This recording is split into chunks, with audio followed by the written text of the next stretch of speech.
Welcome back to The Slide with Tavares Bethel. I'm your host. We have the pleasure today of being joined by Miss Michellita Taylor, a native of Jacksonville, Florida, a speech pathologist, wonderful leader in our community. It's a pleasure to have you here with me today, and I'm thank you honored. so much for joining us. I'm so glad to be able to slide on in here today. Come on, and see, you already got the vibe. You know? I got it. I love it. And again, too, thank you because you assisted us in this platform with the voiceover for I our platform. did. Thank you. It's That's so right. wonderful to put a beautiful face with the beautiful Oh, voice. it was a Thank you. pleasure. I love what I do. Yeah. Well, welcome. What we generally do to normalize our space, a lot of individuals that will watch this podcast have never had opportunity to meet the individuals that I'm blessed to meet here in the city of Jacksonville. Could you please share a little bit about yourself as we get started? Yes, I am a native of Jacksonville, Michellita Taylor, born and raised in the Arlington Southside area. Went to Sandalwood High School, go Saints. And then I went to the University of North Florida, Osprey Swoop, for my undergraduate degree in communications. And then 10 years later, decided to go back to school for my master's in speech language pathology. And so I love that field where I'm able to help both adults and children who have communicative disorders, aphasia, traumatic brain injuries, stuttering, the list goes on and on.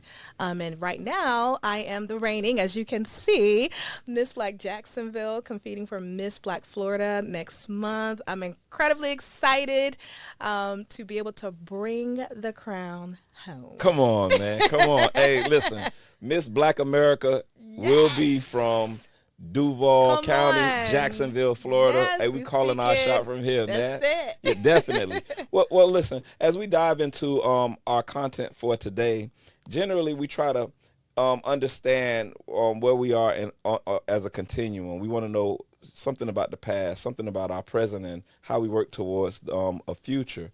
And would like to really dive into education, into your experience with education. In the build up for today, we were having a conversation, wasn't really sure if we would lead with that, but since we're talking from a historical perspective, I think that we will, because your answer was just so profound. And our question here as we begin is, the educational construct that we experience in America, particularly in this election season, there's a lot of conversation about education. Do you believe, or how do you see our educational construct benefiting our community in particularly given our set of experiences, upwards coming to this country through the transatlantic slave trade, things of that nature. How does the educational construct benefit our community? Yeah, I believe first it allows us to know the opportunities that we are deserving of as well, number one. And to know what those opportunities of availability are, they need to look good, feel good, smell good, and be practical. So I believe the model in terms of how education is being provided right now, generalized to every child, is appropriate. We deserve good looking schools. We deserve the most popular and the most current types of technology, good meals, all of the things that we were denied whenever we began to we had access to education, and now that's something that should be normalized. I do think the who and the what that is being provided within the classrooms is what we need to revisit, because we're starting to see a dying of way of a lot of historical information that we as Blacks still benefit from, and those of other races need to have access and insight on as well. Yes, ma'am.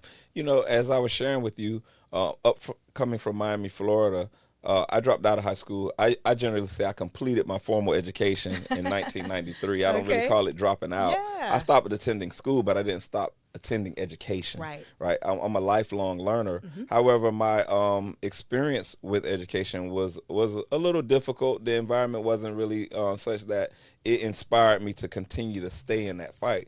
And so now, as an adult, coming through those challenges with having to go get a GED and go back to college and doing some of those things, that I realized that I could have really done as a youth, Yeah. it had I had just a little bit more discipline, maybe a little bit more guidance. But as I look at the city of Jacksonville, right now currently I understand that about 30 schools are preparing to close. Yes. And I've had the opportunity to go into a few of those schools to see some of those challenges. You have experiences working with the students in this city. What is it like? 30 schools closing. What is the future of education in this city? It's shifting because a lot of businesses, private institutions are getting involved in children's education. They're starting to see how the public sector is kind of shifting their focus and what their priorities are. So businesses are coming in, which is a pro and a con, I'll preface it that way, are coming in with the ideology that, we can provide education as well to students. We can provide more specified and organized education by way of STEM or the arts or sports, because that will give that child a very clear focus or pathway to what they're going to do in their adult life or their vocation. But some of the schools that are closing, they need to be closed because of they're old, the location. A lot of children may not be attending the school in that local neighborhood. So it's costing the county more money. And so the other side of that, as they're able to close these schools down, they're able to consolidate those schools that are being closed and then utilize the funds to build more current, more newer schools for children to be able to receive that education on. Again, aesthetics are important, especially when it comes to our children. Aesthetics show you care. Aesthetics show that you're valued. Aesthetics helps me to keep dreaming for something that's better than what I may be accustomed to right now. Very, very good answer, and very, very, very insightful. Because when we see schools closing, we attribute it to being a failure or something that's Right. a part of that process, and that's absolutely not what's taking No. place. We're realigning and we're positioning ourselves for the future. And I'm new to learning these things. I just learned them in the last couple of months as I assisted a wonderful young man with his campaign for School Board District 5, Mr. Nashawn Nix. Unfortunately, it didn't end in his favor. However, the lessons that learned were tremendous. But as we posture educationally for the future, with the realigning of those schools that will be closing and the posturing and creating new opportunities for those individuals, how do you do it? Like, what are the steps to create an environment that will give a child the information that they need in order to be successful? From your experience as an educator, how do you attend to the needs of those children? That's a loaded question, and it starts with the community. It starts with the family. As an educator, I can do all I can to tell a child, you can do this, you can be this, you can have this, sky is the limit.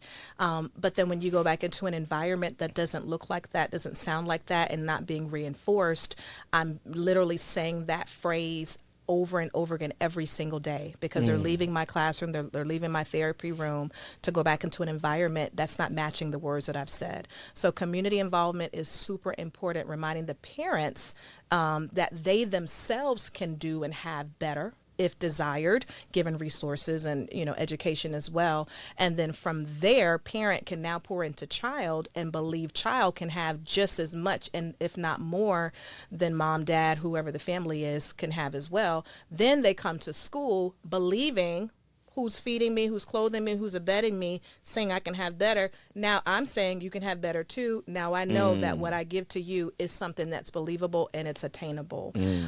So I think it does start in the community as these schools are closing, because like churches, when a school closes, that's a community of family, friends, workers that are being disseminated to other areas. So as those schools are being closed, hopefully there is some kind of community outreach. Most times whenever there's those school board meetings or town hall meetings, the community is invited to come out.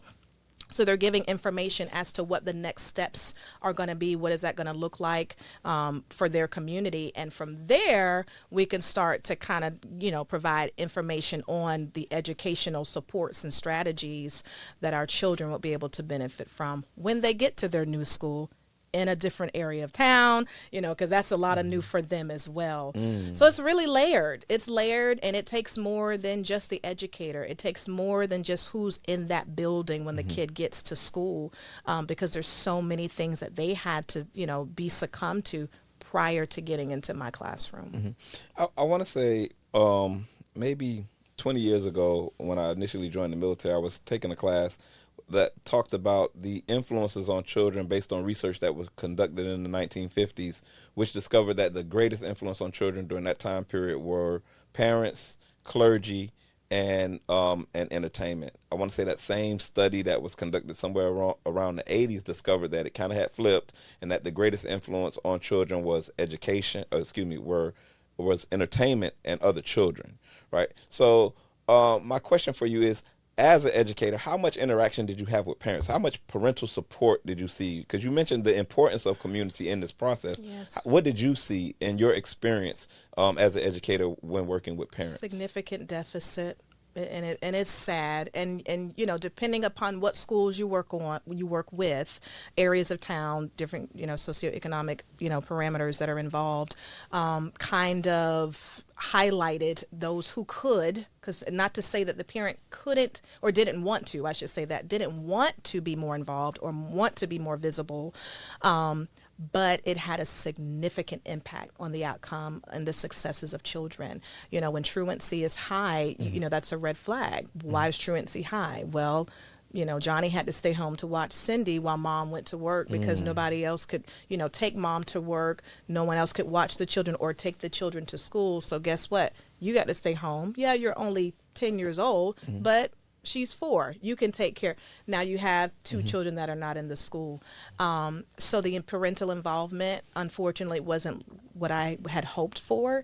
And the outcome in terms of the child's progress, it showed. It lines up. Most times you'll be able to see if a parent is involved, a child's success rate is much higher. Or a family member, grandparent, cousin. If there's some type of consistent parental or caregiver support, then the child's successes would be much, much greater as opposed to the other alternative. Now for me, I did pretty good in school, right? I did pretty good in school. Educational attainment really wasn't a thing. I think the discipline and socially, as I got older, the influences of the community and the pull and the lure of material things, my attention just wasn't there. I was a latchkey kid. My mom worked from 4 to 12. Hey, shout out to the Broad Women's Correctional Facility for giving me all of that autonomy. Okay. Because my mom worked from 4 to 12. So I was an adult since 1989, basically, because there wasn't an adult in the home. Yeah. What type of activities or what can we do to create opportunities for families to have those enriching experiences to kind of reinforce the need for parental involvement? What can be done in order to fill that gap? That's such a great question. Number one, the needs of the families have to be met. Before we ask a parent to do anything, we need to make sure they have food, that they have gas, that they have the internet, that they have, all of those basic needs met. I can't tell you, hey, bring your child to the school after, up to the school on Wednesday night. We're doing a math camp when I don't have a car. We got to eat. I don't know what we're going to eat tonight.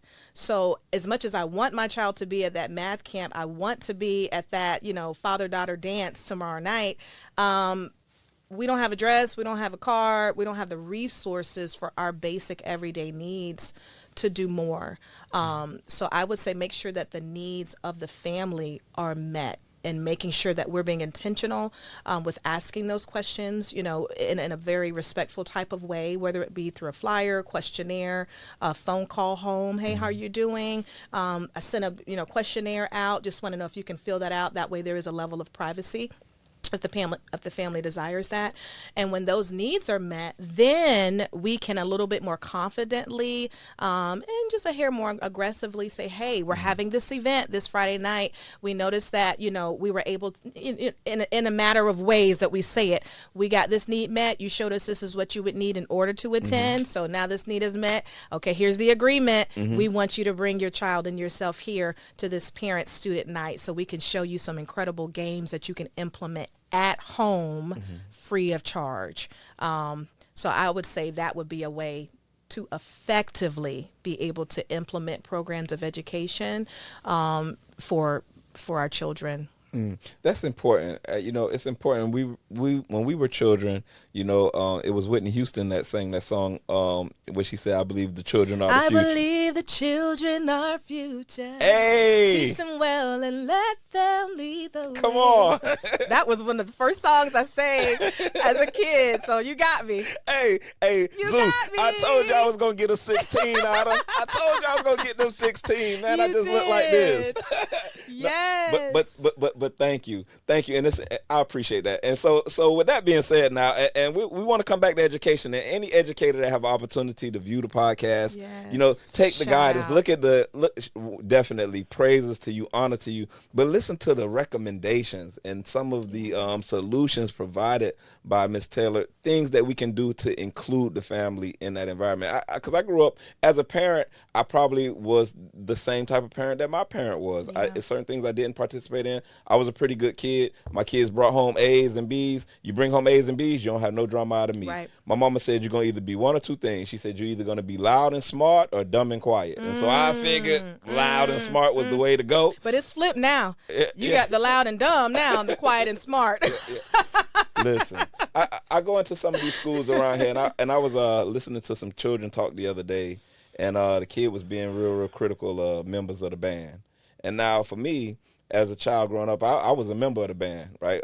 We were Jehovah's Witnesses. They didn't allow us to play football or any extracurricular activities. But when my household became broken, a little more freedom entered into the environment. So I was a little past the window to be able to go and play certain sports. I was like, man, I'm gonna join the band. Yeah. And the band saved my life. Yeah. The band kept, for those few hours a day, the band gave me structure, the band gave me discipline, but the band also gave me a leader in Mr. Tyrone O'Neal and Mr. Frank Neal. Shout out to both of those men, Frank O'Neal and Tyrone O'Neal. And I'd be remiss if I ain't say Cat Roberts' name, since I'm sitting here talking to an educator and also an educator with a voice as beautiful as yours. Miss Cat Robertson, the Carroll City Middle School Singing 100. I don't know where I would be right now if it wasn't for those individuals, spending that time with us after school and pouring certain lessons into us in the absence of our parents. And I think that those individuals really understood how critical their function was because they were always there. They never missed a day. Yeah. And so as a parent, as a leader, I desire to emulate some of those behaviors. I want to be there and be able to make sure that I don't miss a day for those individuals. But as a parent, I know that, I drop a joke off the football practice. Joker, you dropped off the football practice, and I'm coming back to get you at the football practice is over. Hey, life is life. Responsibilities are still there, and so to take the pressure off from being at everything it's not realistic, number one. But it's just making sure that you're continuing to check in with your child, that you let them know, hey, check, how was practice? What happened? Even though I may not have been able to be there, physically. Showing concern, because if I show concern, the child is going to be more attentive to the thing that I show concern for. Absolutely. So now I got to show some concern for this beautiful crown that's on your head, right? Tell us about it. Tell us about being Miss Black Jacksonville. Oh my goodness! So the Miss Black America organization, Miss Black USA organization, I should say, has been around for about 7 years. I entered the competition the end of August. Just made it with my age, and through the process was given the title of Miss Black Jacksonville. And so in November 8th through the 10th, that's pageant weekend, I'll be heading down to Tampa, Florida to compete for the Miss Black Florida USA crown and title. I'm excited. It has been a journey. It's a lot of work. I've been working out. I've been practicing my singing. This podcast is perfect because we have interview and things like that. But I'm just incredibly excited and honored to meet all of the queens in the incredible state of Florida, and all of us coming with the same mission, and that's to just show how incredible we are and what we can do when we set our minds to it as women. So I have a two-part question for you. Okay. Why is this important to you? And then what can we do as a community to support you? This is important to me because pageantry, like I said, it reminds me of everything that I can do, regardless of how challenging, how vulnerable, how frustrating I may get, how confused I may get. Pageantry is an event that helps to refine and empower the whole woman, not just being on stage and wearing the crown, but intrinsically reminding me of the power, the beauty, and the purpose that I possess and what I can do to inspire other people. You can support me by voting for me. So they have a People's Choice voting that is happening right now, but you can go on my page and find that People's Choice link, and that's at my name, Michellita, Michellita, Taylor, Taylor, and you will see my face and be able to click on People's Choice. Voting goes all the way to the 31st, and People's Choice voting guarantees my spot in the finals. Hoping I won't need that. However, it's okay to have it. Absolutely. Well, hey, that's the mission then. That's it. So the mission is now, anybody who hear these words right now, you should stop what you're doing right now and go directly to the link. Could you provide the details of how they can do that right now? If someone is listening right now, in this moment, we want them to go and perform that function immediately. Go right now and go vote for Miss Michellita Taylor for Miss Black Florida. That's right. Inevitably, Miss Black USA. Yes. Thank you so much. Thank you for coming down here and inspiring us and inspiring our youth and being an example for so many in the city of Jacksonville and inevitably throughout the state of Florida and throughout the United States of America. Likewise. Thank you for this platform that you provided for us. Our city is growing. We're becoming more competitive with other cities. The Wall Street Journal ranked us, I think it was about 3 months ago, the number 2 city to move to in America, which is incredible, given just the changes that we've underwent. And so I'm grateful to meet people like you who automatically say, I love this city. Yes. I wish I found it earlier. And so we're finding more and more people are having that same type of attitude. Yeah. Well, you know, when you look at a place like Jacksonville, the largest city in the United States of America by geographical landmass, you know, over close to 1 million residents, with the breakdown almost about 33. Yes. Right? Where do you find places like this, right? I believe a city like Jacksonville can become a model and an example for the rest of the country and world. I agree. How individuals in such diversity can work together to build dynamic environments and make it better, but we have to work to make it better. Have to work together. Yep. So I'm blessed to be here. I'm thankful that I am here, and I'm thankful that you chose to ride and vibe with the slide. Because I had to slide on in. Definitely. Hey, so this is what we are, and this is what we'll be doing. Again, thank you. As we prepare to close, what message would you like to leave with the viewers of this podcast? Remember, people don't remember what you do. They remember how you made them feel. So whenever you leave a person's presence, always try to make sure that you're intentional with what you said and what you've done. That way you can leave that lasting remark. Thank you. And I appreciate everyone who has taken an opportunity to come with us on this journey as we near the end of this first season of recording. It was a wonderful experience for us with so many dynamic guests. Thank you for taking the time out of your day. And we locked into this work. We locked into the process of trying to evolve our community, evolve the consciousness of individuals that will challenge themselves to be the best version of themselves. Again, my name is Tavares Bethel, and I'm your host of The Slide. Follow us, like, subscribe, share, right? Purchase the content. We have a book, How to Become a Six-Figure Earner. Hey, take a listen. Read with us. Let's see what we can do to develop ourselves in our community. We're at that place right now where we are those leaders that the responsibility has fallen to us to improve our environment, regardless of the situations that occurred prior to our advent. So let's work together and let's build a dynamic environment and let's keep having fun. Thank you for riding the slide. Appreciate it.